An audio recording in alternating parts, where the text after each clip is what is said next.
So our website is on designing a biosensor for Lyme disease. So the bacteria that causes Lyme disease is called Borrelia burgdorferi. Lyme disease is an illness that can lead to painful rashes, joint swelling, and muscle aches. It's usually carried by the black-legged tick, which is present in the Midwest United States, and it primarily passes to humans through bites. So our goal for this project is to produce a biosensor that accurately detects the presence of Lyme disease that can be used in hospitals. So for some background about the Borrelia burgdorferi bacteria, it's flagellar in structure, so that means it has a long tail that allows it to swim in spiraling movements. It's gram-negative, so that means it has a thin outer cell wall, which consists of many types of proteins, including LSP and phospholipids.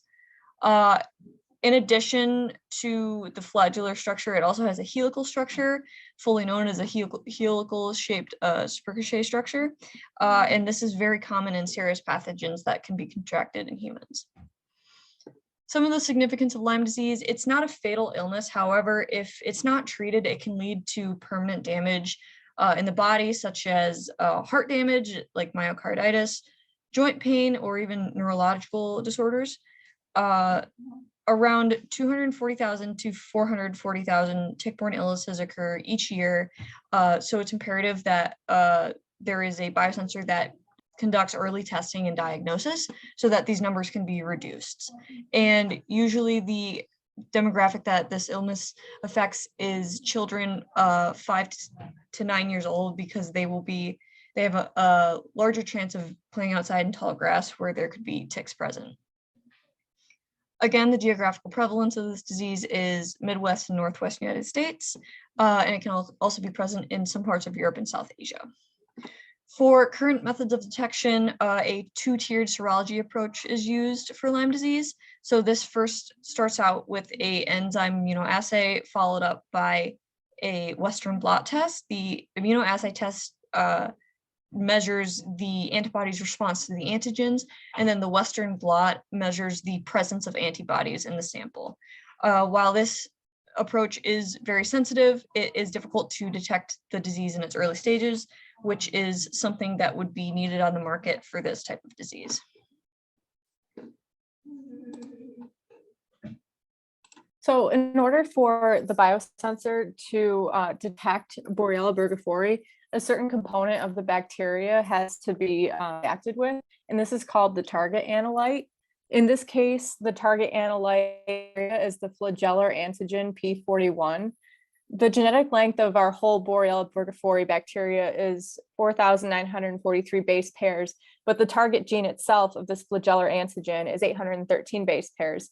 However, there are other organisms that have similar sequences that may be accidentally detected and create a false test. So in order to find a unique sequence, we use the NCBI website, which generated several unique probes that are specific to this target gene.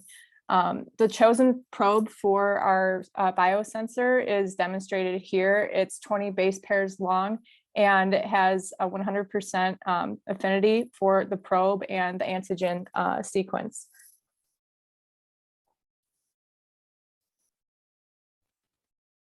The transducing material that we used in the biosensor is a cylindrical carbon nanotube transistor. This material is unique because it possesses an electrical conductive property, so that when antigens bind to antibodies, there's a shift in voltage that sends a signal across the material. It's also very useful that the carbon nanotubes have a high affinity for antigens, so it can be detecting multiple biomarkers at the same time.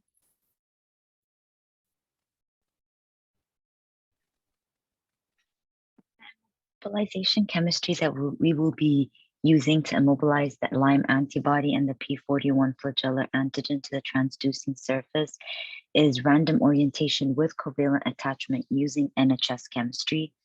NHS is going to be used to attach the biological receptor, in this case, the Lyme disease antibody, to the single-walled carbon nanotube surface.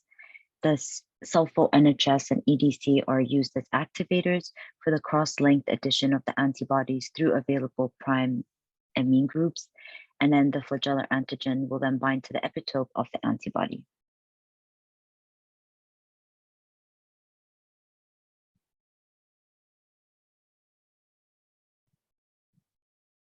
The biosensor is going to be a nanotube field effect transistor that can utilize the changing current and the threshold voltage to generate electrical signals that can detect when the antibody is going to bind to the antigen. The biosensor responses are going to be modeled based on the Hill-Lang-Moore equation for equilibrium protein binding to describe the cooperativity of binding between the antibody and the antigen. And this right here is a schematic of the biosensor. So for the packaging for our biosensor, essentially form factor packaging refers to the size and shape of a material or product so that it can be most easily used in the environment that it's intended to. So for medical equipment, oftentimes it's going to be something that's sterile or easy to clean or transport. So this includes biosensors and testing kits. For testing kits, you're going to want to prioritize transportability as well because you're trying to get the testing kit from the patient to the biosensor. So for the actual design of the biosensor, it wouldn't need to be moved around that much. It would probably be a medium size and mainly be only moved from the factory to the lab. Once it's in the lab, the samples would be brought to it. So it would need to be sterile, easy to clean, and be able to load a small cartridge for whatever sample you're bringing to it. For the sample package design, it would be a airtight container, probably made out of an absorbent-resistant polymer. Since these would be blood samples, they would also need to be refrigerated during transportation to the biosensor.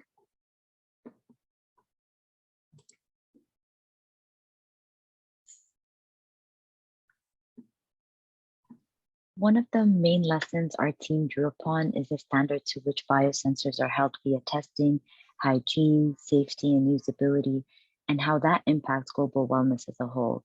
Having reliable testing methods and early detection technology is critical to the modern world. And regardless of the varying environments that the biosensors may be designed in, reliability and safety of the tests must always be a top concern. Thank you.